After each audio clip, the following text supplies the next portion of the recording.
Bonjour à tous pour ce dernier jour de la semaine. Beaucoup d'informations dans notre quotidienne. Alors aujourd'hui, en direction Waco, là-bas on va parler de sport mécanique avec la team Clavel.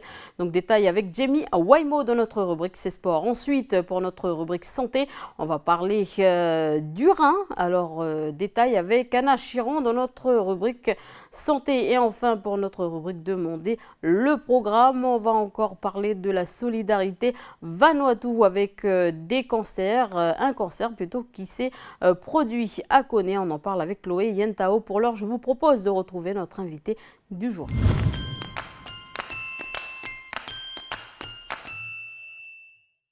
Alors j'ai le plaisir aujourd'hui de recevoir Jacqueline Johnson, donc, qui est la présidente de la Croix-Rouge française en Nouvelle-Calédonie. Donc bonjour et merci d'avoir accepté cette invitation. Bonjour. Alors on est là un peu pour parler de la situation au Vanuatu, mais ici également en Nouvelle-Calédonie. Alors aujourd'hui, quelle est la situation? Comment se passe l'organisation au niveau de la Croix-Rouge? Bon, alors je dois avouer qu'au début on a été un petit peu pris de court. C'était une première fois que nous avions à faire face à une catastrophe aussi importante. Mais nos équipes d'action sociale, de secourisme, d'urgence se sont toutes mises en place. Nous avons fait appel à des bénévoles, nous avons fait appel à l'ensemble de la population de la Calédonie. Et j'avoue que progressivement, tout s'est mis en place. Nous avons à ce jour envoyé 3 conteneurs d'aide au Vanuatu depuis le début de la catastrophe. Alors, quand vous avez fait appel, justement, vous le dites, est-ce que les gens, les bénévoles, ont répondu tout de suite? Voilà.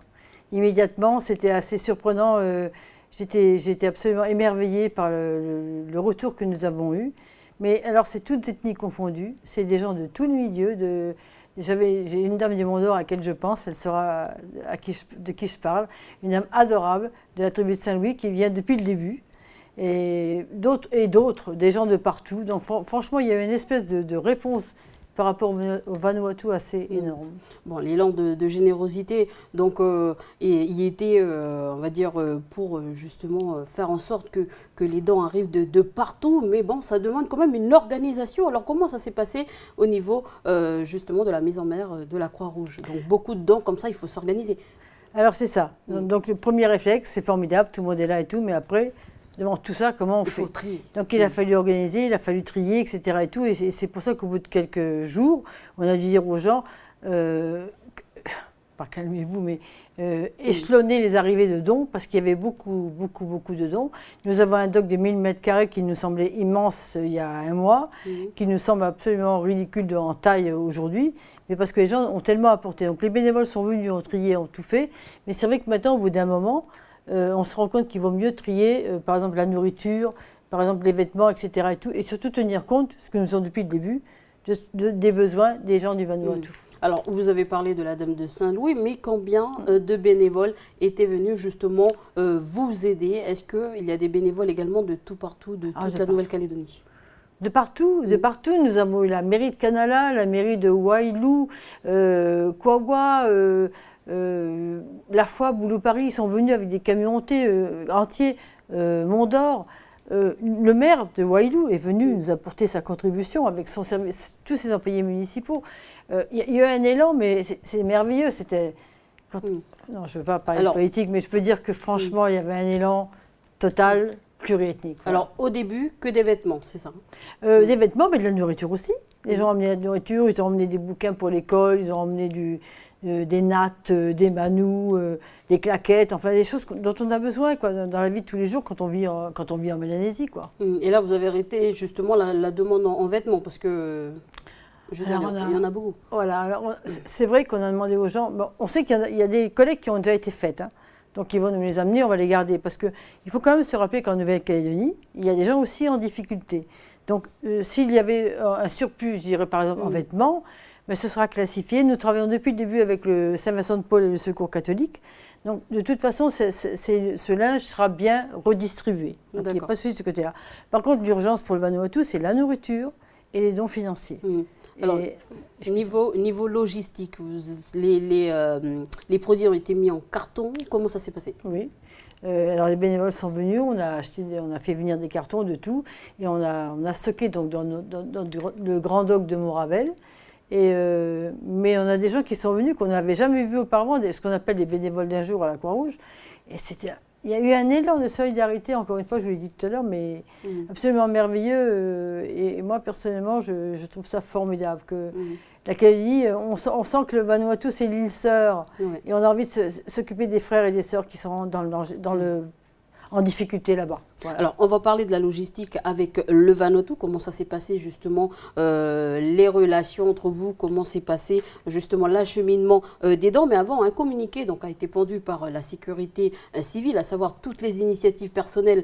Donc, il faudra faire attention au niveau de l'organisation, il faudra s'approcher justement de la Croix-Rouge. Bon, il y a eu certaines polémiques, à savoir que certaines personnes ne font pas confiance à la Croix-Rouge. Qu'est-ce que vous en pensez? Quelle est votre réaction? Moi, je veux dire, comment les gens font confiance à la Croix-Rouge, au secours? Non, tout à fait sérieusement.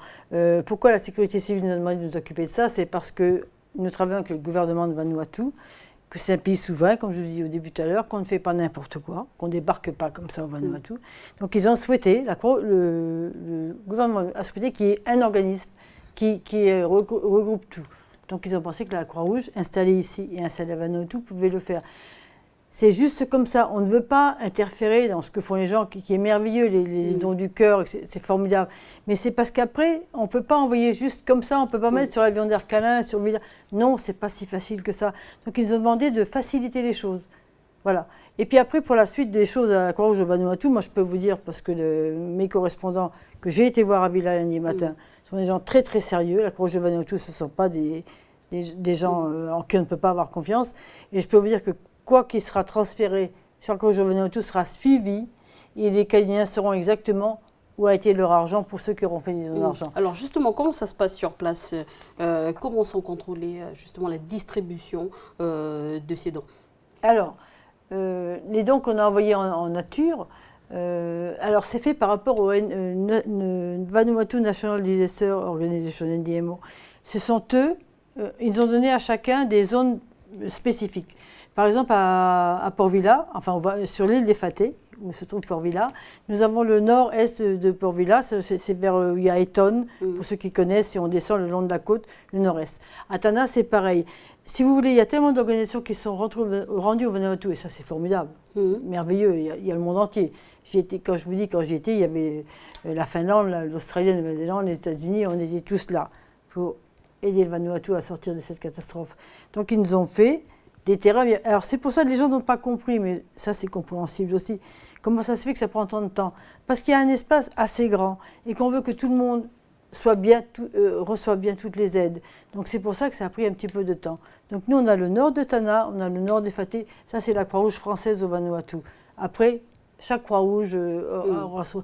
Mais l'aide, comment vous dire, ça se passe bien, le Vanuatu tient bien les rênes, mais il fallait lui donner le temps de réagir devant une catastrophe assez énorme quand même. Voilà. Alors aujourd'hui, qu'est-ce qu'il reste à faire au niveau de l'organisation de la Croix-Rouge?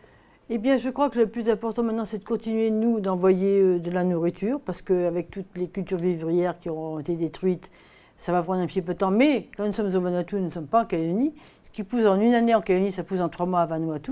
Pour avoir été en poste là-bas, comme je disais tout à l'heure, 4 ans, je sais que la culture est heureusement... c'est un pays tropical, donc ça pousserait très vite. Mais malgré tout, il y aura quand même quelques mois en difficulté, donc il faut continuer à envoyer des dons de nourriture qui seront bien gérés par le gouvernement de Vanuatu et les ONG sur place.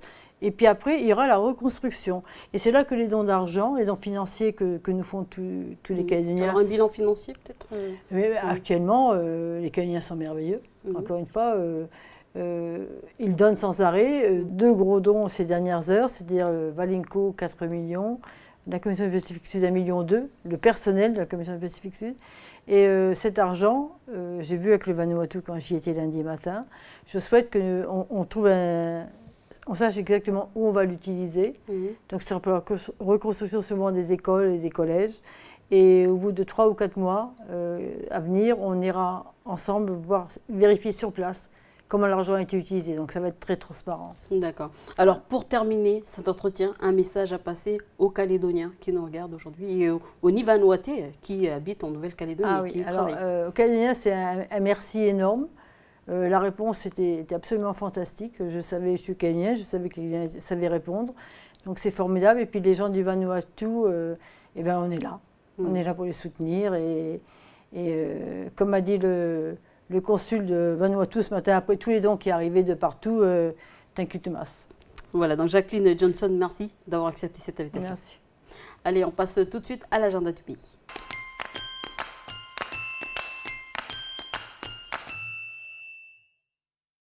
Bonjour Anna, alors quoi de neuf à noter pour ce dernier jour de la semaine? Salut Élise, alors on attaque, si je puis dire, par les activités qui sont proposées durant la deuxième semaine de vacances scolaires d'avril et tout ça du côté de Koné et ça se passe dans les locaux de l'école Les Flamboyants. Alors dis-nous tout, qu'est-ce qui va se passer? Alors il y aura un atelier artefact qui est proposé et qu'est-ce qui s'y passe? Eh bien on reçoit les enfants de 8h à 17h du 13 au 17 avril et la semaine, eh bien, elle sera placée sous le thème danse et musique traditionnelle kanak. D'accord. Si on est intéressé, si ça vous intéresse, vous pouvez appeler dès maintenant le 99 17 63 et attention, toutefois, puisque le nombre d'enfants accueillis, eh bien, il est limité à 20, donc voilà, il faut faire vite si on veut inscrire ses enfants. Et puis, par rapport aux tarifs, alors là, si les enfants sont boursiers, on demandera de s'acquitter de la somme de 12 000 francs CFP. Et pour les non-boursiers, il faudra par contre s'acquitter de 20 000 francs CFP. Voilà, et pour la suite, on prend la transversale, on va du côté de Pointe-Dimier. Quoi de bon à Pointe-Dimier? Eh bien, du côté de la médiathèque du Nord, c'est là que ça se passe. Le mercredi 15 avril à 18h, on peut noter dans son agenda qu'il y aura une rencontre dédicace avec Evelyne André Guidici. Cette dame, elle est auteure et elle était, on peut aussi le souligner, elle était anciennement professeure de français au lycée Antoine Kella à Pointe-Dimier. Donc voilà, on la connaît assez bien dans la région. Alors cette dame, elle viendra présenter son nouveau recueil de nouvelles qui s'intitule Les Passagers. On peut d'ailleurs voir la couverture s'afficher à l'écran. Et puis pour ceux qui souhaiteraient eh bien, acheter cet ouvrage, il sera justement en vente ce jour-là. Alors voilà, n'hésitez pas à y aller à la rencontre de cet auteur. Et l'entrée, eh bien, c'est libre et gratuit. Voilà, et on fait un petit rappel sur un sujet un peu plus sérieux, puisqu'on parle de la mission d'accompagnement à la scolarité en province nord.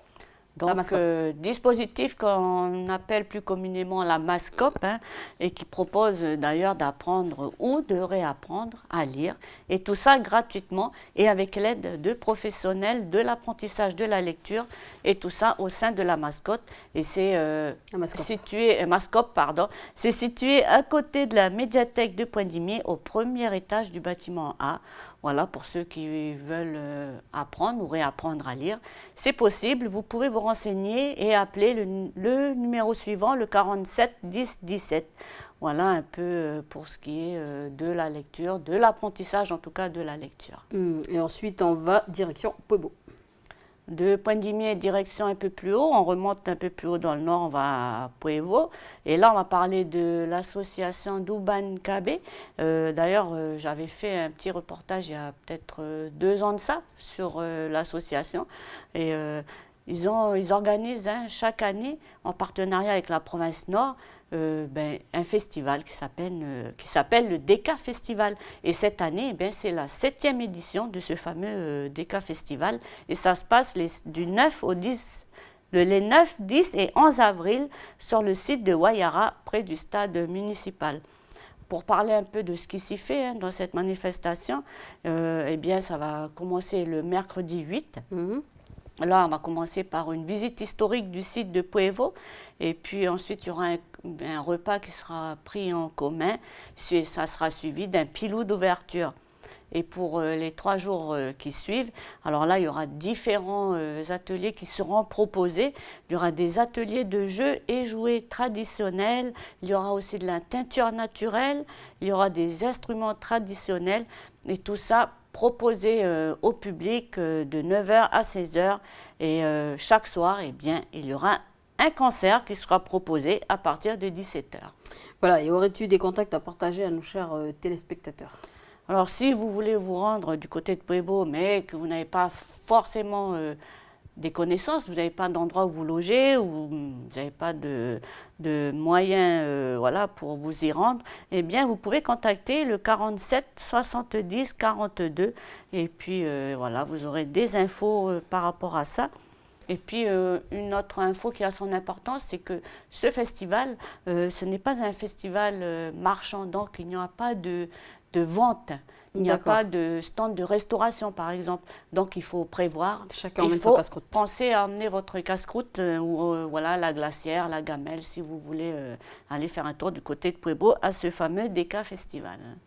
Et ensuite, surtout que culturellement, on va dire, ça promet d'être très enrichissant. Donc, si on a l'occasion d'y faire un tour, n'hésitez pas. Et pour terminer, on parle d'une convention pour fêter la Pâque. Je pense qu'on en a un peu parlé, on fait un petit rappel, c'est ça? Alors oui, on avait déjà un peu lancé l'information. On va parler de la convention, donc ça concerne les églises protestantes qui se réunissent tous les ans, donc, et ça s'appelle donc la convention. Cette année, ça a lieu du côté de Wailou, à la tribu de Waray. Voilà pour la convention de cette année.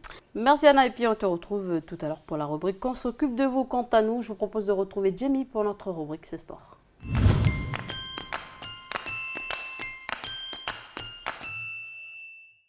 Bonjour Jamie, les sports automobiles, c'est le thème dans ces sports aujourd'hui. Voilà, c'est ça. Bonjour Elise et bonjour à tous. Donc, sport automobile, la plupart des disciplines sportives ont effectué leur rentrée cette année. Ce n'est pas le cas du drift, le karting ou encore du rallye. Ils n'ont pas effectué leur rentrée. Le rallye notamment qui a vu la première étape du championnat annulée à cause des intempéries qui avaient touché le pays ces derniers temps. Donc c'était la première étape qui devait se dérouler dans le sud que l'on appelle le rallye du sud. Mais la fois à retenir, c'est le nouveau départ de Jean-Louis Léraud. En effet, à 64 ans, le pilote calédonien a décidé de changer d'équipe. Nouveau staff et nouvelle voiture au volant de sa nouvelle Skoda. Le champion calédonien pourrait refaire surface après une année 2014 catastrophique. L'épreuve du Sud, donc pour revenir à tout à l'heure, pourrait être reportée au mois de septembre. Par conséquent, ce sera avec le rallye international que les équipages calédoniens feront leur entrée. Un rallye international calédonien qui va subir quelques changements. Les précisions tout de suite avec Frédéric Ménaché, le président de la Ligue calédonienne des sports automobiles.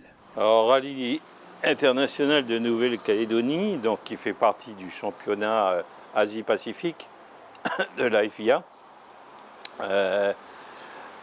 va se déplacer un petit peu vers le nord de la province sud, je dirais, et on va faire un remake de la partie hippodrome. Pourquoi ces changements?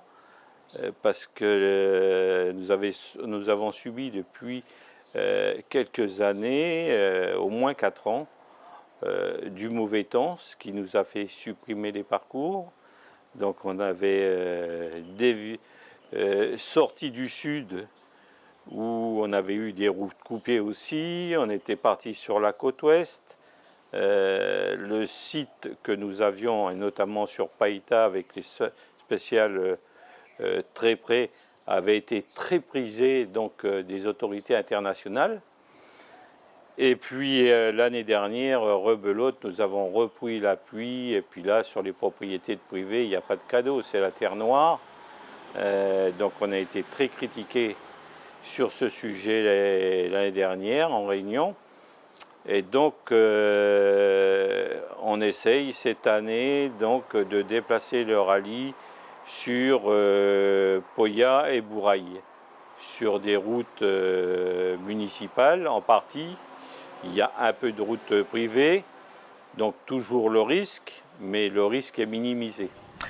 Voilà, une belle opportunité de pouvoir découvrir les différentes disciplines des sports mécaniques, surtout pour 2015. De nombreux changements sont programmés. Voici tout de suite les précisions de Frédéric Ménaché, le président de la Ligue calédonienne des sports automobiles.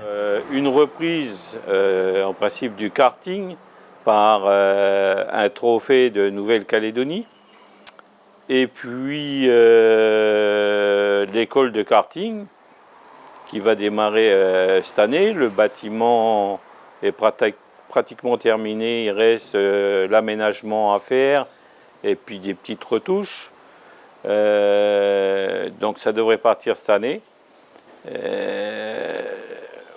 Au niveau du drift, alors le drift rentre vraiment dans la compétition cette année, puisqu'il y aura un championnat de Nouvelle-Calédonie de drift sur 3 manifestations. 2 fois Païta et 1 fois La Foi. Voilà, et Jimmy, quelle sera la ligne de conduite de la Ligue cette année?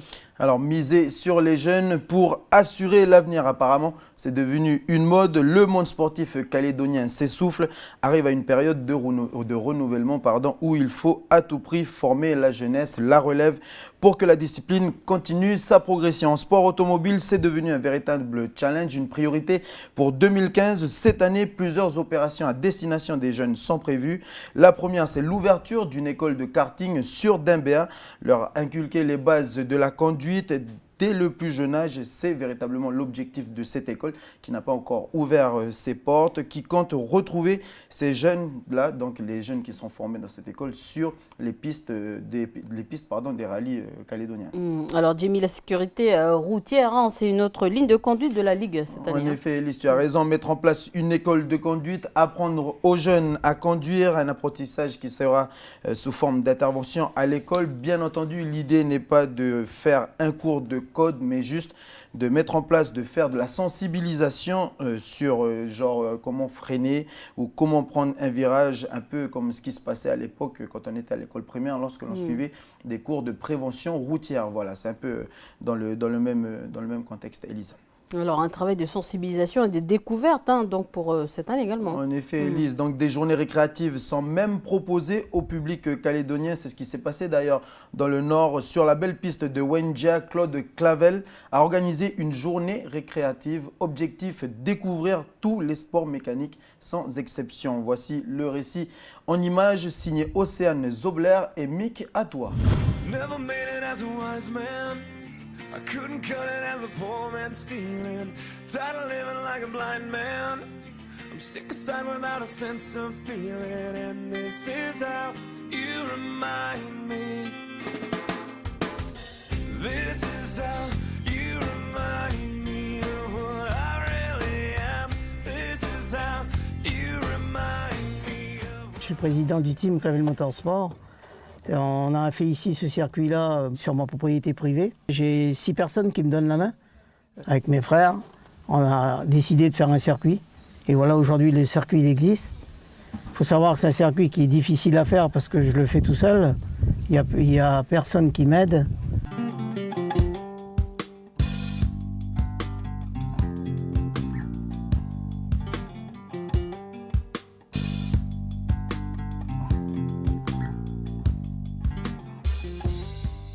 Cet endroit-là est intéressant parce que déjà ça fait un nouveau circuit dans la région. Avoir plusieurs circuits, ça serait bien dans le Nord parce que là, pour l'instant, il n'y a qu'un officiel, qui est Népouy. Et pour faire déplacer les gens de Nouméa dans le Nord et puis faire visiter un peu le Grand Nord. Il faut être très clair, la pratique la plus intense, si on peut dire, c'est dans le Sud. Après, il y a le motoclub de Boulot-Paris.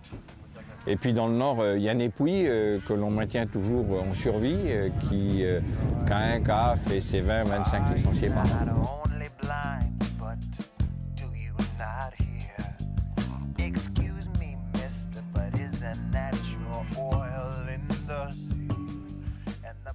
Ça fait la 4e fois que je viens ici sur ce site. D'ailleurs, à cette occasion, je voulais féliciter le propriétaire des lieux et l'organisateur, parce qu'on voit qu'il y a un énorme travail qui est fait. Après, effectivement, mon rôle, moi, au niveau de la moto, c'est d'essayer de faire rentrer les aménagements dans un cadre législatif. C'est vraiment un objectif que j'ai. Et je remercie Claude Clavel d'avoir pris cette initiative. Là, on est en train de préparer une piste pour du drift avec un gymkhana qui va faire 2,5 km sur asphalte. Ça vaut 230 millions CFP. Alors, on essaye d'avoir des partenaires et tout, c'est difficile. Moi, ce que je voulais faire, c'était pour les jeunes.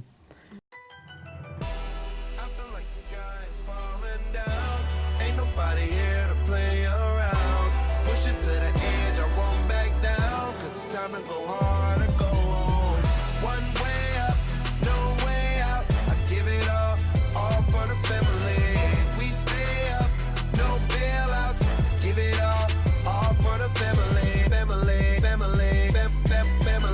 C'est la première fois que j'ai participé à cette course, comme j'avais pas de voiture auparavant.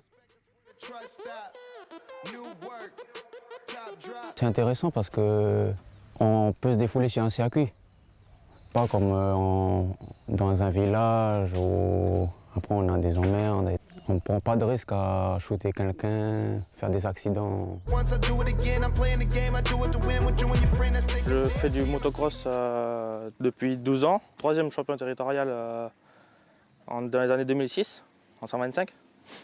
Et après, je suis parti 3 ans en France pour faire un championnat de France super motard, dont j'ai fini 10e sur 30, même pas 42. J'ai appris ce sport avec monsieur Pascal Gaillard au tout début, dans les années 2002. Et après, j'ai un champion de France qui s'appelle monsieur Serge Guidetti, qui en ce moment entraîne nos grands champions de Calédonie.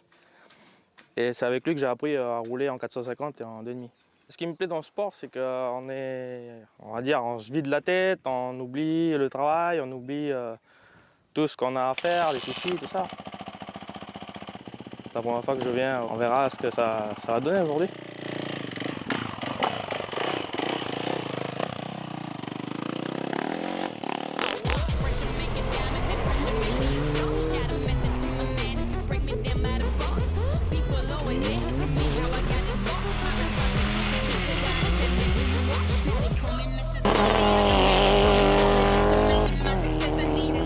Depuis jeune, on aime ça et puis on a toujours aimé la glisse.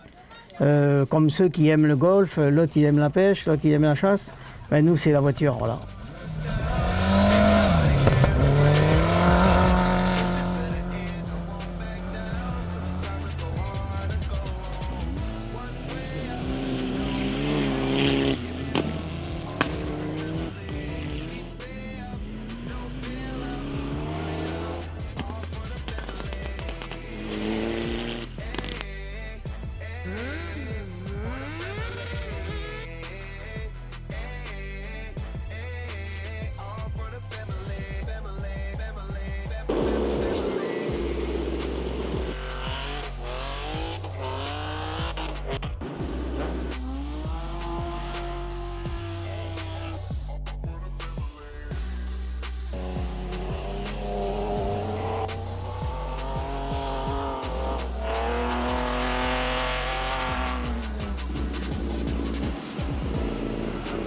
Je suis content aujourd'hui, c'est de voir quand même que j'ai un handicapé avec moi dans la voiture.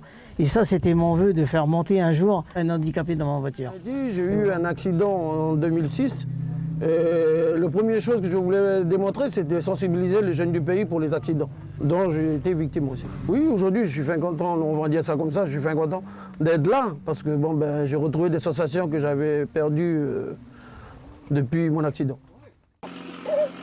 Mais voilà. Tiens, c'est moins strict. Et la combinaison. Les conseils que je pourrais donner aux jeunes d'aujourd'hui, déjà beaucoup de sensibiliser, parce que quand vous ouvrez les journaux, tous les lundis, il y a des morts sur les routes ou des jeunes qui pourraient se retrouver paraplégiques comme moi. Ce que M. Clavel y fait, je voudrais bien que ce soit beaucoup médiatisé, parce qu'on n'en trouve pas des particuliers qui le font pour justement sensibiliser les jeunes sur les accidents de la circulation, ou tout. Là, on voit qu'on est bien... ils ont de la protection civile et tout qui sont là en cas où il y a eu un accident ou quoi que ce soit.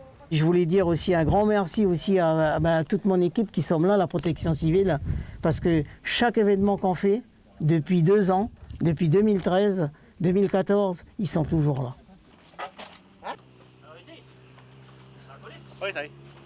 J'ai fait ce circuit-là, c'est pour attirer les jeunes, parce qu'on s'aperçoit que c'est vrai, effectivement. Vous avez dû déjà descendre sur la route de Nouméa, vous voyez des traces noires sur l'asphalte, sur le coltard. Et bien souvent, c'est les jeunes qui ont besoin de circuits. On a une association qui s'appelle Team Clavel Motorsport. Et dans cette association-là, aujourd'hui, il y a des gens qui viennent adhérer. Et pour adhérer, justement, on a fait exprès pour faire pour les jeunes qui ne coûtent pas cher, on fait une adhésion de 10 000 francs à l'année. C'est-à-dire au début d'année, il donne 10 000 francs, il y a un registre, c'est répertorié. Il a un bon, il le garde toute l'année.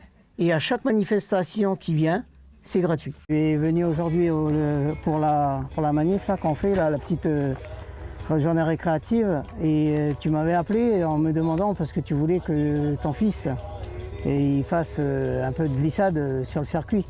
Puis je suis content parce qu'aujourd'hui, il a quel âge ton fils? À 16. 16 ans.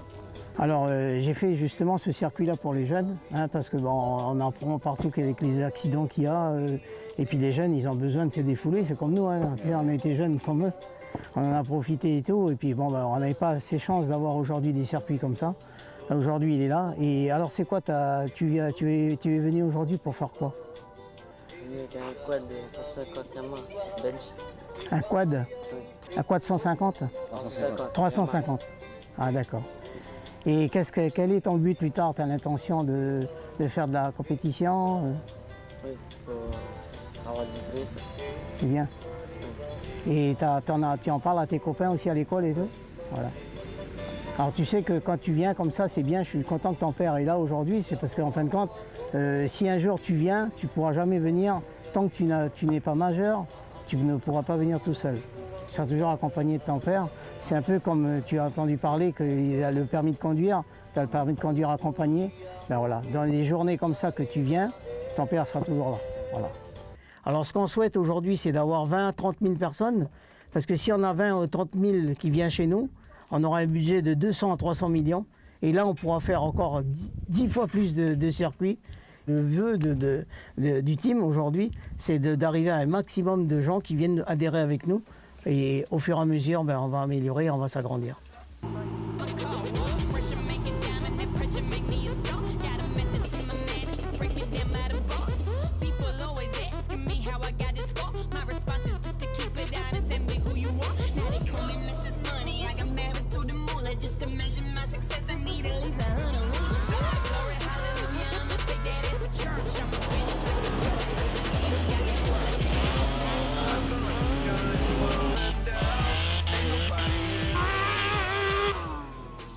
Faire, c'est d'aider les jeunes. Voilà. Il faut accompagner les jeunes. On dit toujours on accompagne les jeunes, mais je vois qu'on n'accompagne pas les jeunes. Les jeunes, justement, on veut les faire sortir de l'alcool, on veut les faire sortir de la vitesse. Ben, je pense qu'il faut aujourd'hui s'adapter. Et s'adapter à cette jeunesse. On dit que les jeunes sont délinquants, mais justement parce qu'on ne les occupe pas. Aujourd'hui, on a un circuit, vous voyez la journée d'aujourd'hui, le 21 mars, ben, il y a énormément de jeunes qui sont ici. Ils profitent au maximum. Ben, aujourd'hui, au lieu d'aller faire les fous ou aller faire des bêtises, comme on dit, à droite à gauche, ben là, aujourd'hui, ils sont là.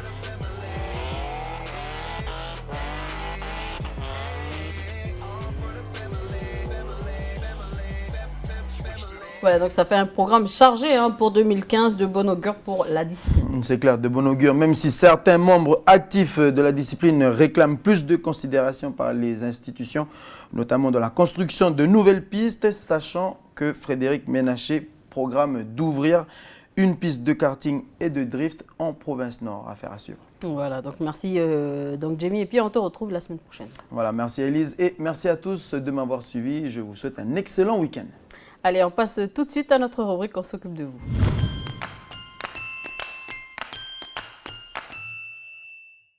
Alors, on te retrouve Anna et on parle santé dans ta rubrique aujourd'hui. Nous nous intéressons au rein. Alors, quel est son rôle, comment il fonctionne et pourquoi cela est important? On en parle aujourd'hui avec toi Anna. Alors pourquoi avoir voulu parler du rein? Eh bien parce qu'il faut savoir qu'un adulte sur 10 eh bien, souffre d'une affection rénale et ça fait près de 600 millions de personnes dans le monde.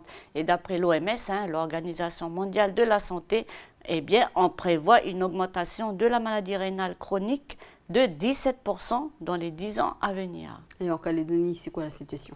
Alors ici, c'est aussi un véritable problème hein, de santé publique puisque les chiffres ils sont 2 fois plus importants qu'en métropole. Et quelles sont les causes?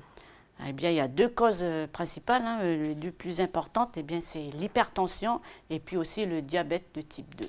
Ouh là là, c'est vraiment alarmant. Hein. Il faut donc veiller au bon fonctionnement de ces reins, hein, c'est ça? C'est très important, Élise, puisque le rein, eh bien, il est indispensable à la vie. puisqu'il joue en fait un rôle de filtre. Il élimine les déchets, c'est le rein qui élimine les déchets comme le potassium, l'urée, la créatinine. Par exemple, et tous ces déchets sont transportés par le sang et ensuite il les évacue donc dans l'urine.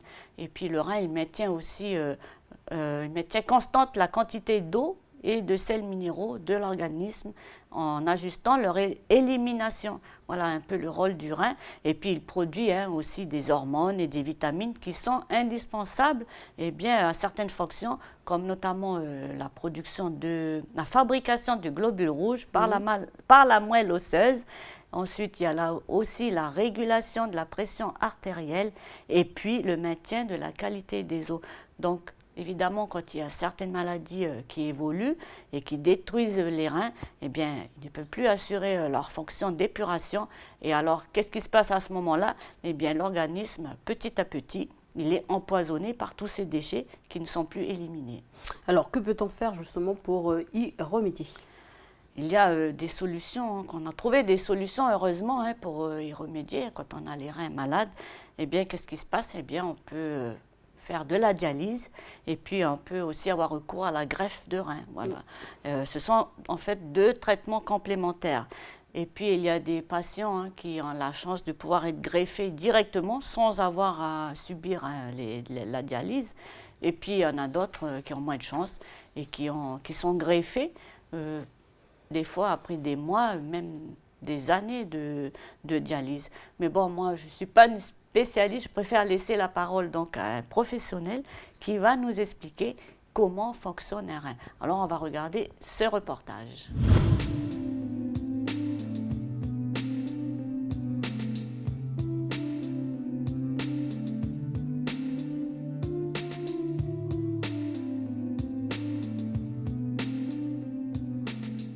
Donc les reins, vous en avez deux, ce sont des organes qui ont la forme de haricots. Voilà. Leurs fonctions sont des usines de traitement du sang. Leur fonction est d'éliminer du corps tous les déchets présents dans le sang. Déchets qui sont amenés par l'alimentation, déchets qui sont produits par le corps. Et la façon dont le rein élimine ces déchets, c'est de les envoyer, de créer les urines et donc d'envoyer à l'égout, par le biais de ces urines, tous ces déchets. Ce qui veut dire que le sang qui traverse le rein ici, comme vous pouvez le constater, c'est un organe qui est très vascularisé. Tout ce qui est en rouge ici constitue le flot et la quantité de sang qui traverse le rein. La quantité de sang qui traverse les reins est d'un quart. 4 litres de sang poussé par le cœur, seulement 1 litre à la minute va filtrer dans le rein. 3 litres ne vont pas traverser le rein tout de suite, donc vont continuer à eux à transporter les déchets. Donc il est important que le rein puisse en totalité bien travailler puisqu'il ne sert qu'à filtrer un quart du sang qui circule dans le corps.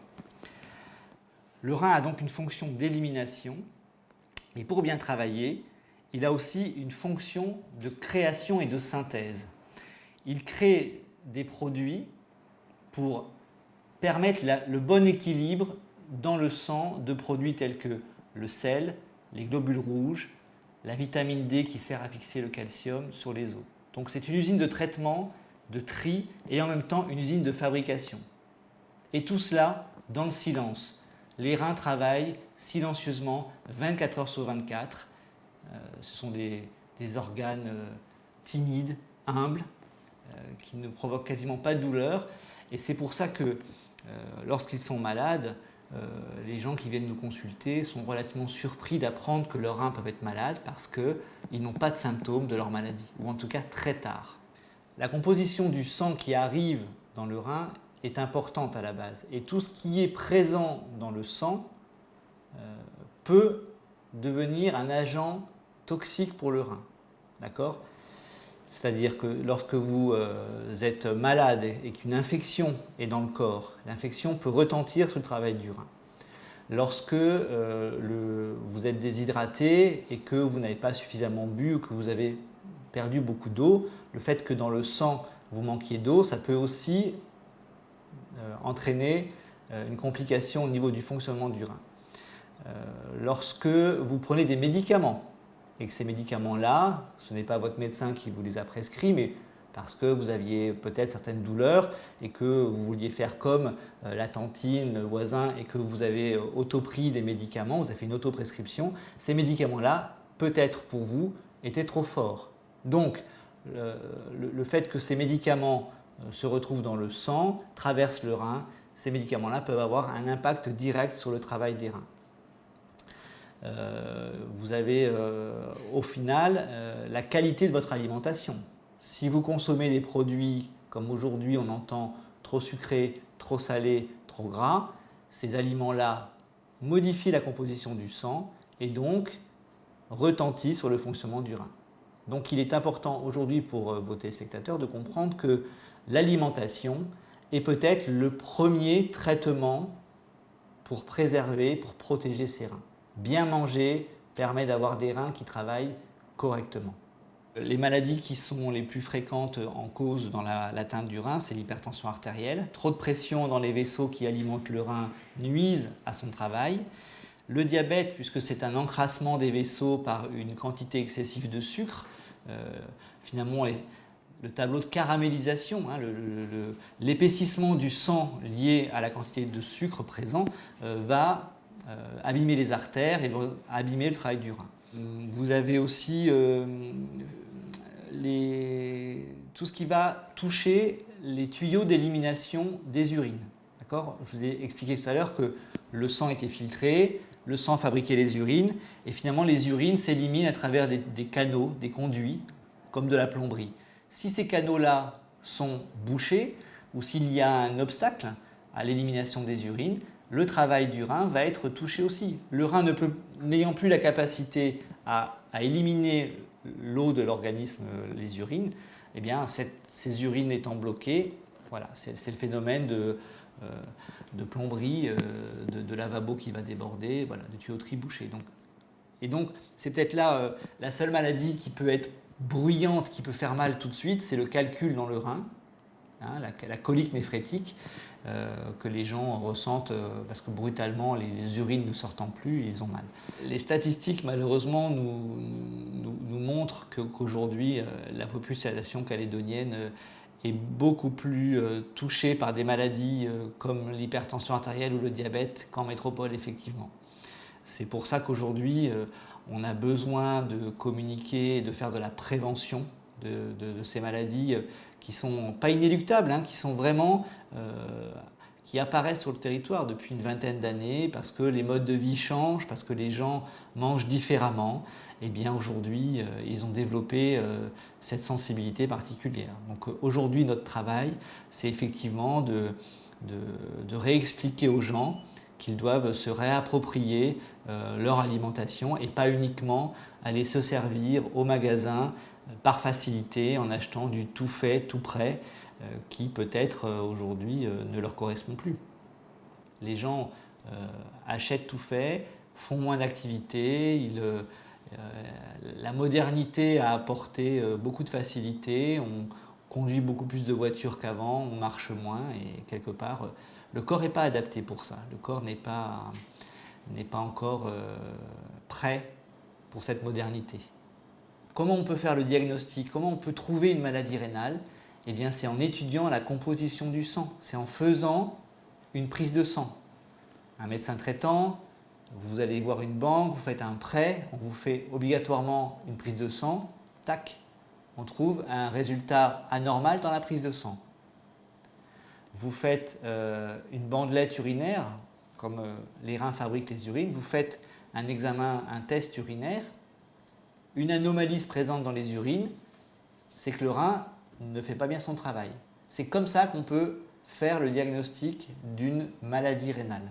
On a établi des stades dans la maladie du rein. Il y en a 5.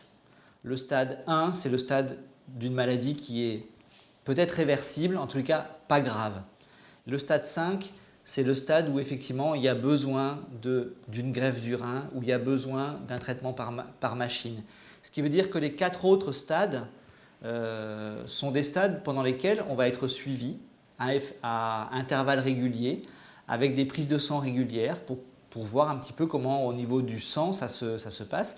Et notre travail, nous, c'est à chaque stade d'expliquer aux gens quels médicaments ils doivent prendre, quels médicaments ils ne doivent pas prendre, quel régime alimentaire ils doivent faire, parce que je vous rappelle que le premier traitement de la maladie du rein, c'est aussi comment bien s'alimenter.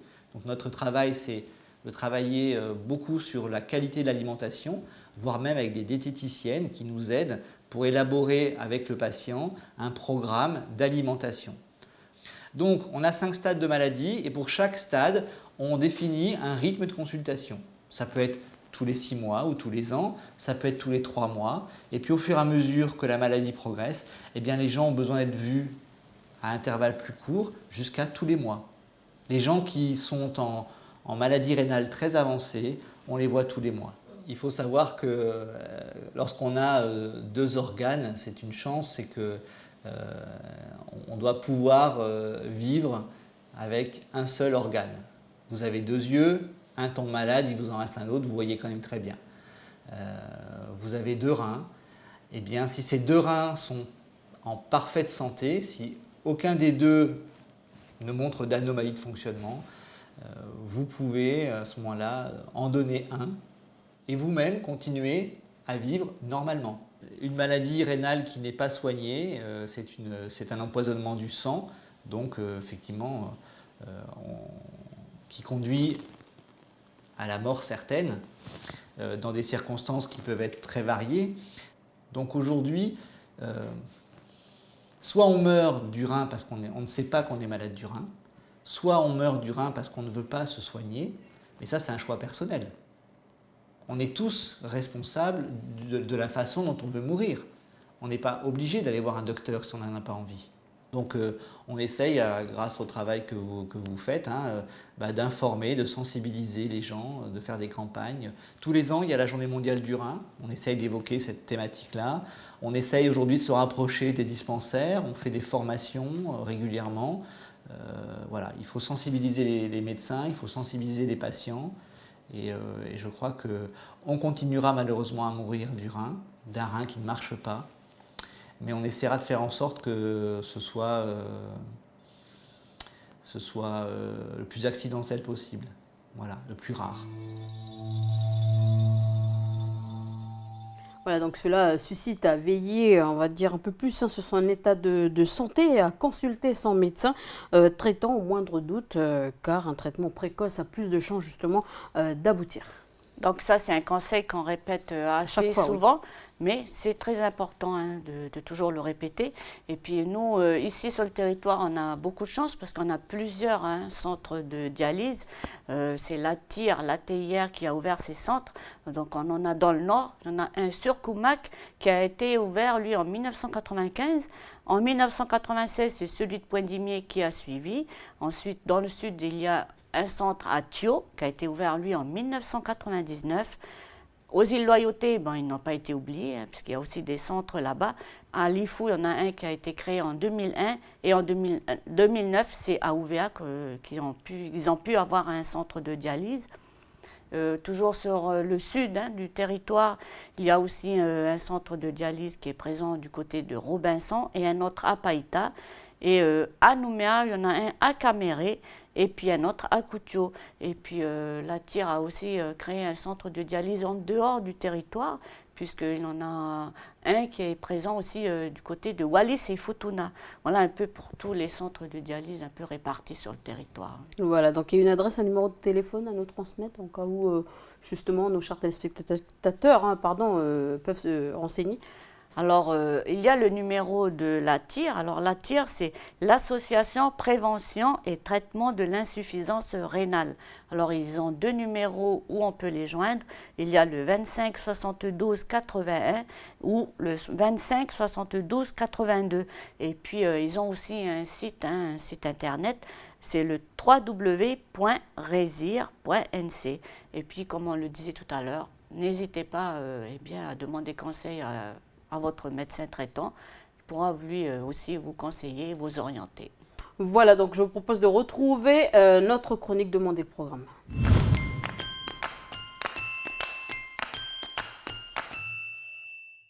Salut Chloé. Salut Lise, salut à tous. Alors vous le savez, après le passage dévastateur du cyclone Pam, un cyclone de force 5, donc maximum au Vanuatu, beaucoup de Calédoniens se sont mobilisés pour répondre à l'appel à l'aide internationale lancé par le président du gouvernement du Vanuatu. C'est vrai, il y a eu des appels aux dons, hein. Beaucoup de points de collecte donc, ont été mis en place un peu partout sur le territoire, notamment avec la Croix-Rouge française. Voilà, sur tout le territoire, les initiatives sont nombreuses. Ce sont effectivement des particuliers, des associations caritatives ou privées, des entreprises, des bénévoles, des communes aussi, qui se mobilisent donc par solidarité pour pouvoir collecter un maximum de denrées alimentaires, d'outils pour pouvoir reconstruire là-bas, de produits d'hygiène, de médicaments, etc., pour venir donc en aide aux sinistrés. Et donc, tu vas justement nous lancer un petit reportage. Voilà, alors justement, le sujet. c'est donc dans cet élan de solidarité que l'association Aire Jawe, le centre de pratique musicale de Poindimié, a organisé un concert de musique, donc Solidarité Vanuatu. C'était à la médiathèque du Nord, donc à Poindimié. En invité, il y avait plusieurs artistes. Il y avait par exemple Will Nero de LKG, il y avait aussi Jean-Yves Pawap de Asedjika, et puis Jean Goubal Kalala, qui est un chanteur congolais qui était invité à l'occasion de la semaine de la francophonie. Donc c'est Aurélie Chiron qui est allée pour nous, ça s'est passé la semaine dernière, on regarde.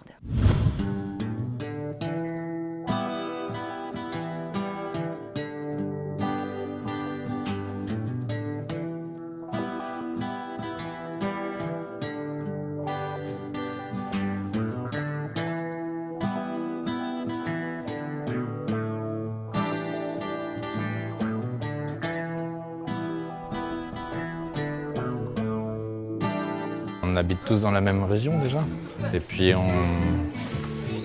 ça fait déjà quelques années qu'on est ici aussi, et on sait bien ce que donne le cyclone à chaque fois, que c'est difficile après un passage. Donc, pour les frères du Vanuatu à côté, voilà, c'était un petit coup de soutien, et toujours intéressant de mobiliser les artistes et puis tout ça. Donc pour donner un petit coup de main à la médiathèque aussi, qui avait lancé la première collecte ici, on a décidé de réunir un petit peu d'artistes autour de ça. La musique, ça sert à ça d'abord, on se retrouve tous autour de ça, quoi. Et puis c'est vrai que si on pense pays, souvent on écrit pour le pays, on parle beaucoup de nous ici, aussi de provoquer ça, ça permet peut-être de penser un peu hors de l'île, quoi. Puis justement, un petit soutien à la bande du Vanuatu aussi, quoi. C'est une deuxième action qu'on organise depuis le passage du cyclone. Il y a eu une première action où on a répondu à l'élan de solidarité qui s'est manifesté dans la commune. En fait, c'est des personnes qui nous ont contactés pour ils cherchaient un endroit pour pouvoir stocker tous les dents. Donc nous, on était aussi favorables à ça, justement, parce qu'on a tous été aussi touchés par ce qui se passe là-bas. Donc il y a eu une première action où on a pu récolter pas mal de dents. Des vêtements, de la nourriture et tout ce qui était matériel de reconstruction et tout. Après ça, il y a eu des artistes aussi de la commune, qui sont des musiciens, plus des musiciens, qui sont venus aussi me voir pour demander si on pouvait organiser comme ça une journée pour pouvoir récolter des dents. Et donc c'est eux après qui se sont occupés d'appeler après certains musiciens pour pouvoir venir animer cette journée.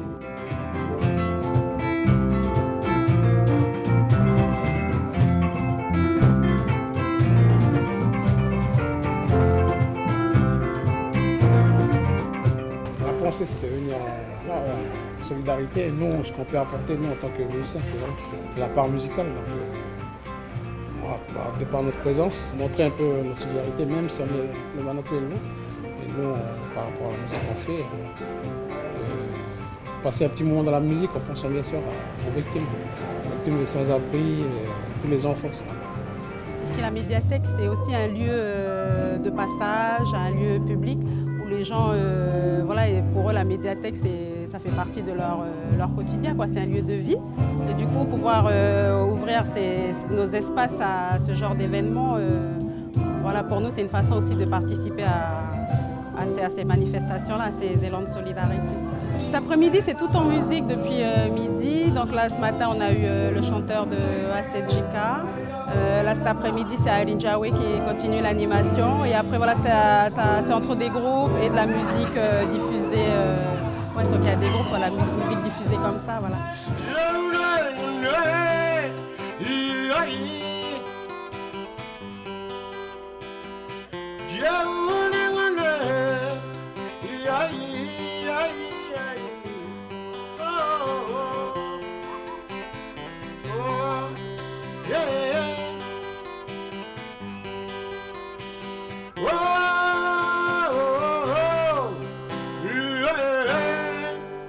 Heureusement que Jean-Yves d'Asseljica est arrivé.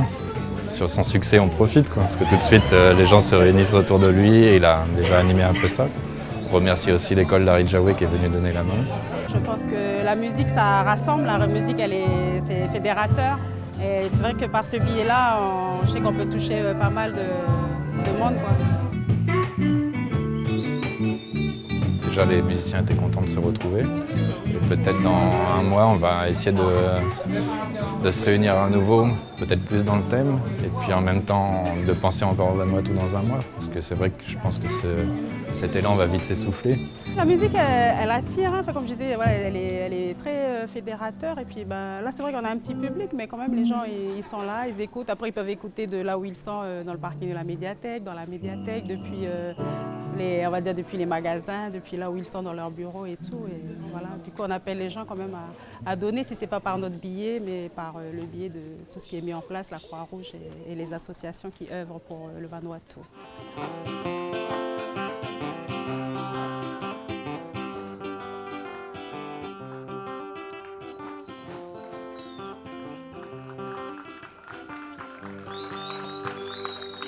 Voilà, et sachez qu'il n'y a pas de date limite pour aider ou pour justement envoyer vos dons. Donc, vous pouvez bien sûr continuer de donner en vous rapprochant de la Croix-Rouge ou des mairies et puis des associations de votre commune. Oui, d'ailleurs, la direction de la sécurité civile et de la gestion des risques rappelle qu'en Nouvelle-Calédonie, seule la Croix-Rouge a reçu à ce jour l'assentiment du gouvernement de la République du Vanuatu pour intervenir directement sur son territoire, donc par le biais de la Croix-Rouge du Vanuatu.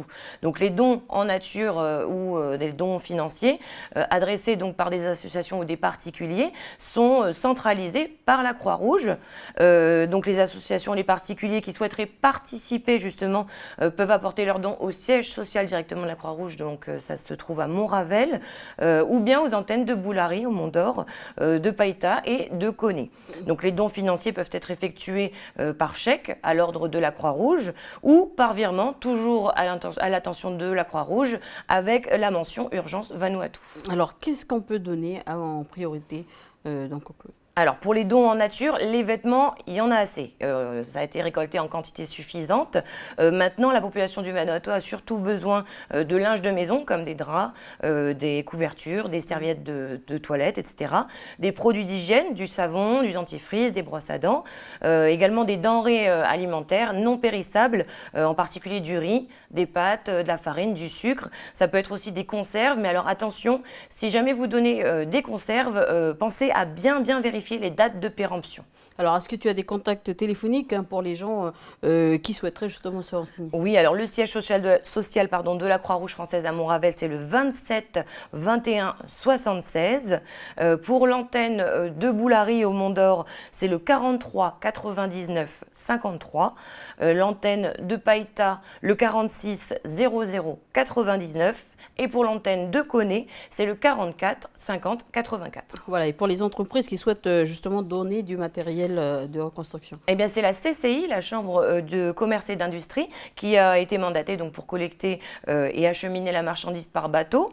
Mais l'opération de livraison s'est effectuée déjà la semaine dernière. Et donc, je ne sais pas s'il y aura une autre opération, mais si vous êtes intéressé et que vous souhaitez vous renseigner, vous pouvez toujours adresser un mail à l'adresse suivante, aide-vanuatu@cci.nc. Très bien, Chloé, merci. Quant à nous, on poursuit avec les sorties culturelles à venir. Oui, alors depuis la semaine dernière se joue le spectacle Léo, qui est donc présenté par la compagnie Caméléon. Alors Léo est tout seul sur scène, c'est un mélange d'acrobatie exceptionnelle, de projection vidéo, et il arrive ainsi à défier notre sens de la gravité et notre perception de la réalité. Donc c'est du théâtre gestuel, un spectacle très visuel tout en trompe-l'œil. C'est à la fois drôle et intelligent, et c'est autant apprécié par les adultes que par les enfants. Donc ce personnage de Léo qui apparaît plutôt ordinaire arrive donc à nous plonger dans son univers qui va commencer peu à peu à se dérégler et à nous faire perdre nos repères. Donc ça se passe au Centre culturel du Mont-d'Or. C'est aujourd'hui donc à 20h et samedi 4 et dimanche 5 avril à 18h. Et puis une petite info intéressante pour les parents, il y a également un service de garderie qui est proposé donc chaque soir pour les enfants de 1 an et plus. Et on continue avec un gros événement donc, qui revient chaque année, c'est la 15e hein, du hip-hop. Et oui, Lise, ça commence aujourd'hui même. C'est parti pour 15 jours dédiés aux arts urbains, du breakdance, du graphe, du slam, du rap, du beatbox ou encore de la danse debout. Les disciplines sont variées. Donc jusqu'au 18 avril, des événements, des rencontres, des ateliers, des masterclass également sont organisés à Nouméa, dans les communes de l'agglomération, ainsi qu'à la fois. Donc toute la scène hip-hop calédonienne sera représentée. Il y aura également des guest stars qui seront invités pour cette 3e édition. On pourra retrouver donc DJ Pon, qui est donc plusieurs fois champion de France, d'Europe et du monde de DJ. Donc il y aura aussi DJ Gel et MC Caméléon qui sont des pointures du rap français. Il y aura également King Capici qui est un rappeur néo-zélandais. Body Carnival et Mortal Kombat qui sont deux des meilleurs crews japonais. Et Engrenage qui est composé de 2 personnes, Brooklyn et Franco, 2 pointures de danse debout. Alors quels sont les événements phares qui ponctueront justement ces 2 semaines? Alors les temps forts de cette semaine, donc on retrouvera bien sûr le stand-up battle, ça sera donc le samedi 11 avril au Rex à partir de 13h. Donc c'est un battle de danse debout qui met à l'honneur donc tous les styles de danse urbaine et ce stand-up battle justement est porté par l'association Swarm Pacific. Il y aura également Mix en bouche qui est porté par l'association Diversité qui met à l'honneur donc le rap, le slam, le beatbox également. Ce sera le samedi 17 avril au Move à 19h. Et puis on retrouvera aussi le Boti NC, l'événement phare de la quinzaine hip-hop qui clôturera donc l'opération. Ce sera le 18 avril au Centre culturel du Mont d'Or à partir de 16h. Ce sont des battles de 1 contre 1 qui permettront donc de sélectionner le meilleur danseur calédonien de break qu'on vient de voir à l'écran. C'était Pache l'année dernière. Alors est-ce que quelque chose est prévu quand même dans le Nord? Alors oui, c'est justement la grande nouveauté de cette année, donc afin d'aller toucher un autre public, c'est l'association Diversité, qui est un collectif de slammeurs, de rappeurs, de DJ, de graffeurs, de beatmakers aussi, qui souhaitent aujourd'hui se développer et puis proposer ses actions ailleurs qu'à Nouméa, et donc notamment en province Nord. Donc c'est cette année, donc cette association propose une date à Koné autour de la culture hip-hop avec la venue donc de 2 invités de marque, on le disait tout à l'heure, DJ Gel et MC Caméléon, donc 2 professionnels de la scène qui sont venus tout droit de Marseille. Et donc au programme, un après-midi d'atelier à la carte qui commencera à 14h. Donc ce sera le 14 avril, je ne sais pas si j'ai précisé, le 14 avril. Donc à partir de 14h au Centre culturel Pomémy, donc il y aura un atelier graphe animé par Cubi, il y aura un atelier d'écriture animé par Pablo, il y aura également un atelier DJ animé donc par DJ Gel et puis un coaching de prestance scénique animé par MC Caméléon. Et puis le soir, à partir de 19h, il y aura une block party. C'est donc une soirée sound system avec des artistes locaux en première partie, donc Cubi, Pablo, Look Style et DJ Boz. Et puis les 2 artistes invités donc pour un show hip-hop et raga. Donc ça se passera le 14 avril, comme je le disais, au Centre culturel Pomémy. Ne ratez pas l'événement, surtout que l'entrée est gratuite, profitez-en. Voilà, en tout cas, c'est très sympa, cette association, donc d'avoir eu cette idée de faire profiter justement les jeunes du Nord. Et qui sait, ça révélera peut-être de nouveaux talents. Allez, on poursuit avec un autre gros événement, donc puisque c'est le mois du conte qui a commencé en province Nord. Oui, l'association des conteurs du Nord, Tingadé, est donc une association de conteurs qui œuvre pour créer une dynamique interculturelle autour du conte et pour promouvoir donc le conte traditionnel kanak et aussi le conte contemporain. Et donc elle vous donne rendez-vous dans différentes communes du Nord durant tout le mois d'avril pour le mois du conte l'Issapo. Donc l'occasion pour le public d'aller à la rencontre des conteurs locaux qui partageront donc des contes et légendes de la tradition kanak. Donc les prochains rendez-vous qui sont à noter, ce sera donc le mercredi 8 avril, ils seront au Centre culturel de Koné, au complexe culturel et au Centre culturel de Pomémy. Et puis le jeudi 9 avril, le lendemain, ils seront à Pointe-Dimier, à la médiathèque. Le 16 avril, ça se passera à Vaud, au Centre culturel et à la tribu de Tieta également. Le mardi 21 avril, ce sera à la tribu de Tiwaé à Touo. Le 28 avril, au Centre socio-culturel de Canala. Et le jeudi 30 avril, ce sera la soirée de clôture qui aura lieu là, à Nouméa, au Centre culturel Chibaou. Voilà, donc merci Chloé. C'est là-dessus qu'on se quitte. Et puis on te retrouve à ma place dès la semaine de la rentrée. C'est vrai que c'est toi qui vas présenter justement la quotidienne. Merci et à plus. Avec plaisir, merci à tous. Bon week-end à tous. Allez, on retrouve Mara pour notre rubrique La science et nous.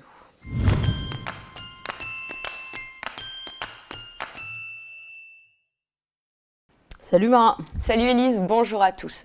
La maladie de Parkinson, cette maladie neurodégénérative, a une évolution variable qui répond de manière individuelle au traitement. On peut en ralentir l'évolution, en contrôler les symptômes, on peut aider les personnes atteintes à bien vivre avec, mais on ne peut pas en guérir. C'est bien une maladie qui est due à la mort de neurones du cerveau, c'est ça? Oui, des neurones qui sont situés dans la zone du cerveau qui jouent un rôle important dans le contrôle du mouvement. C'est pour ça que les personnes atteintes eh bien, font peu à peu des gestes qui sont rigides, saccadés et surtout incontrôlables. Des gestes simples comme de porter une tasse de thé à ses lèvres, eh bien, ça peut devenir très très compliqué pour ces personnes. C'est vrai que c'est une maladie qui peut être très très handicapante. Les cellules du cerveau justement qui sont détruites sont celles qui produisent la dopamine, c'est ça? Oui, exactement. Alors elles sont situées dans une zone qui est appelée la substance noire au centre du cerveau et les cellules de cette zone produisent en effet la dopamine, qui est un messager chimique qui permet le contrôle donc, du mouvement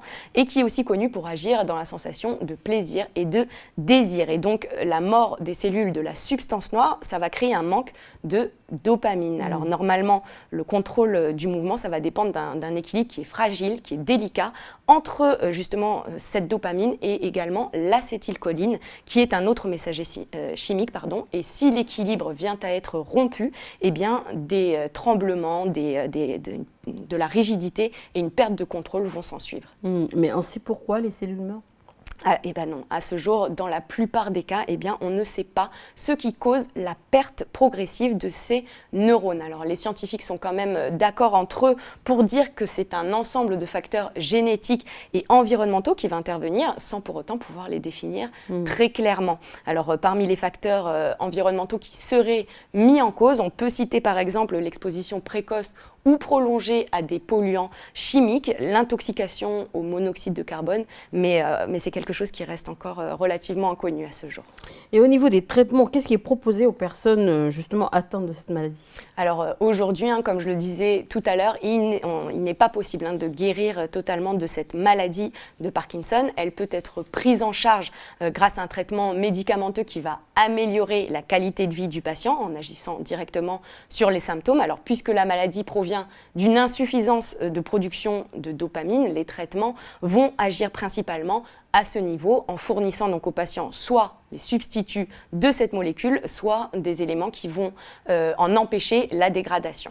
Mais il n'y a pas de possibilité de traitement chirurgical, par exemple? Alors, si, il existe en effet un traitement chirurgical, mais c'est applicable que dans de très très rares cas. Et en plus, ça s'accompagne, il y a beaucoup de risques d'effets secondaires très déplaisants. Après, il y a les traitements non médicamenteux, les soins complémentaires, qui peuvent aussi, bien sûr, aider le patient et ralentir l'évolution de la maladie. Donc, la kinésithérapie et l'orthophonie, par exemple, vont permettre de maintenir et d'améliorer la mobilité générale et puis les capacités vocales. L'ergothérapie également va permettre d'améliorer et préserver l'autonomie physique et puis aussi très important l'accompagnement psychologique qui est conseillé pour le patient comme pour ses proches d'ailleurs pour qui c'est souvent très difficile. Ouais, c'est vrai que c'est pas facile de voir un membre de sa famille justement atteint de cette maladie. Est-ce que justement un traitement par la musique peut aider les patients à progresser? Alors oui, la musique et les signaux sonores sont de plus en plus utilisés dans la prise en charge des troubles moteurs des personnes atteintes de la maladie de Parkinson, en particulier pour les aider à se synchroniser sur un rythme. Il y a beaucoup d'expériences qui montrent que la musique va permettre aux patients d'avoir des mouvements bien plus fluides que sans la musique. Ils arrivent en fait à se caler sur le rythme. Et j'imagine justement que l'amélioration de la qualité de vie en général des patients parkinsoniens, oui, je vais y arriver, est une des priorités de la recherche médicale. Oui, en effet, c'est le cas. Et d'ailleurs, en Espagne, en ce moment même, il y a un programme d'accompagnement qui a recours à un trio de dispositifs technologiques qui permettent aux patients qui souffrent de la maladie de Parkinson de récupérer une partie, en tout cas, de leur autonomie. On va regarder ça tout de suite. Parkinson, l'électronique au service des neurosciences. C'est parti. Avant, je jouais de l'accordéon. Mais quand je voulais appuyer sur les touches avec ma main gauche, impossible, je n'y arrivais pas. À la place, j'attrapais l'instrument avec la main, comme ça. Et je n'arrivais pas à en jouer.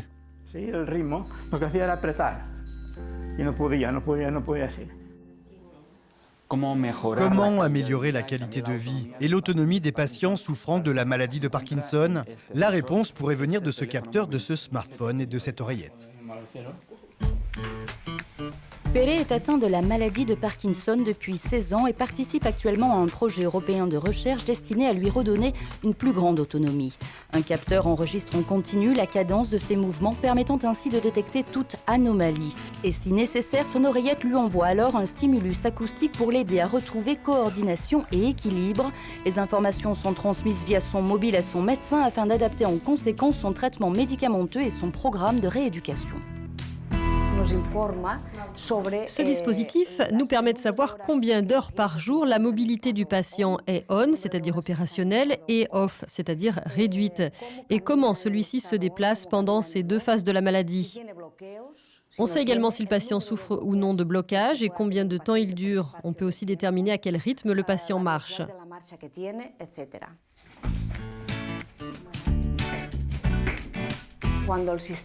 Et lorsque le système détecte un problème moteur, il active automatiquement un stimulus sonore pour aider le patient à marcher plus facilement.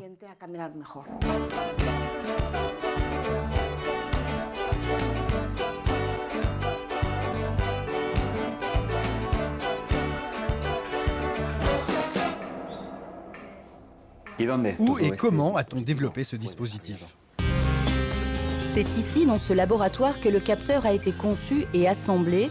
Principal défi pour les ingénieurs, réussir à réaliser un boîtier qui, bien que bourré d'électronique, est aussi discret, ergonomique et fiable, évidemment, que possible.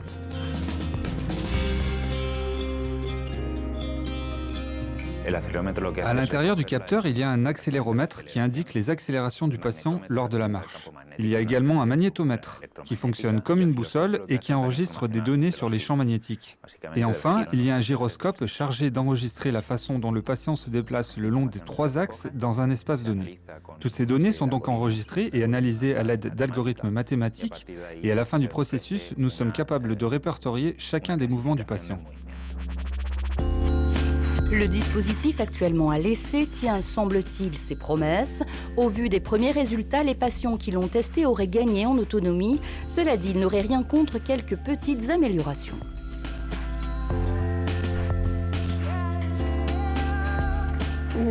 La plupart des patients voudraient que le capteur soit plus petit. Ils regrettent aussi qu'il y ait un intervalle d'1 minute entre le moment où le capteur détecte un problème et le déclenchement du signal sonore. Ils préféreraient aussi entendre une musique plutôt que le son d'un métronome. L'équipe de chercheurs planche sur une nouvelle fonctionnalité, à savoir doter l'appareil d'un système à même d'ajuster en temps réel le dosage des médicaments en fonction des besoins du patient. La prochaine étape consiste à transformer l'appareil en un véritable dispositif médical. Un dispositif capable d'aider le médecin à poser un diagnostic plus précis et capable, au final, de réguler le traitement des patients afin d'améliorer leur état de santé. Mais comme la réglementation sur les dispositifs médicaux est très stricte en Europe, ce projet requiert encore beaucoup de travail.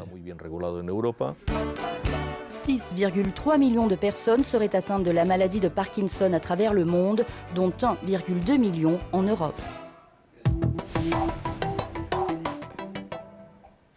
Voilà, donc on espère que ça va les aider, parce que ça m'a l'air pas très facile de gérer cette maladie. Et puis pour les proches aussi, ça doit être dur. Ouais, pour les proches, on l'a vu dans le reportage, c'est une sacrée épreuve. Et d'ailleurs, c'est indispensable pour eux de très bien connaître justement la maladie de Parkinson. Les patients, ils peuvent avoir des baisses de régime, ils peuvent avoir des troubles de l'humeur qui sont dus en fait à l'évolution de la maladie, mais ça peut être justement mal interprété par l'entourage s'ils ne s'y connaissent pas trop. Oui, mais ils peuvent prendre, on va dire ça, comme une sorte de caprice ou de la mauvaise volonté, quoi. Exactement. Donc voilà, en plus de l'inquiétude de voir les symptômes du patient s'aggraver, il faut aussi compter le stress qui est dû à une mauvaise interprétation de ces symptômes. D'où l'importance de s'informer au maximum sur la maladie, bien comprendre que ça peut affecter tous les gestes de la vie quotidienne et que ce n'est pas régulier. Les symptômes vont fluctuer avec le temps.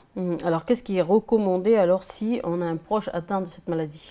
Alors premièrement, il ne faut pas pas vouloir trop en faire. Au contraire, il faut encourager le malade à garder le plus possible son autonomie. Il doit pouvoir faire tout ce qu'il peut et il ne faut pas hésiter aussi à échanger avec d'autres proches de malades et aussi il faut savoir se préserver et s'accorder des moments de détente sans culpabiliser. Oui, sinon on risque de craquer. Alors, ce qui est certain, c'est qu'il faut en parler et puis ça doit absolument pas être un sujet tabou.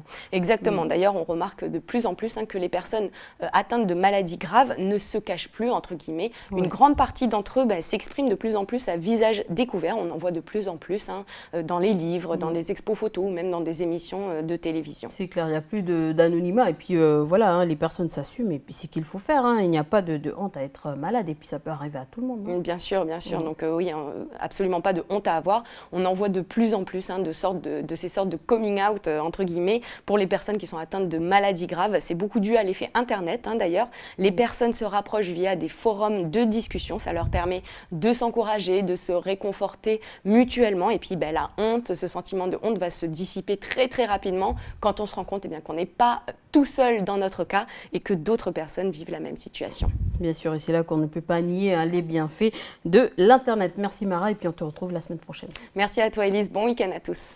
Voilà, c'est la fin de cette émission. Merci de nous avoir suivis et à la rentrée, c'est donc Chloé que vous retrouverez à la présentation de l'émission. Au revoir à tous.